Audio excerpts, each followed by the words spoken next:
அக்கா ரதி வந்துட்டாங்கக்கா. வாங்க ரத்தி. என்ன ரத்தி ஆச்சு? அக்கா இல்லக்கா போய் ரிசைன் பண்ணலாம் தான்க்கா போனேன். மெயில் போடுறதுக்குள்ள வந்து கூப்பிட்டு வந்துட்டாக்கா. சீரியஸா தான் சொல்றியா? ஆமாக்கா சீரியஸா தான் சொல்றேன். பார்த்தா சுத்தமா அப்படி தெரியல. என்ன ரீசன் சொல்லு.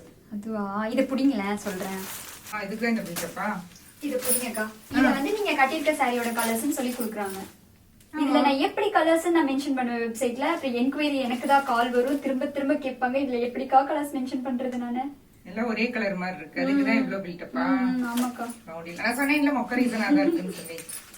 ஓகே, இப்போ இதுல வந்து பிங்கிஷ் ஷேட் வந்திருக்கு.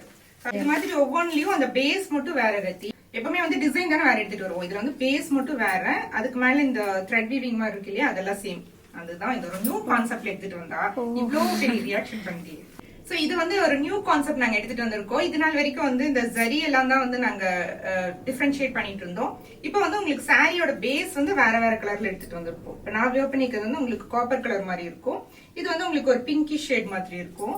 அண்ட் இது வந்து உங்களுக்கு சில்வர் ஷேட் மாதிரி இருக்கும். பட் எல்லாத்தையுமே வந்து சேம் கிரீன் கலர் தான் கொடுத்துருக்கோம். இது வந்து உங்களுக்கு கோல்டன் ஷேடு, இது வந்து உங்களுக்கு கிரீன் ஷேட், அண்ட் நான் கை வச்சுக்கிறது ப்ளூ ஷேட்.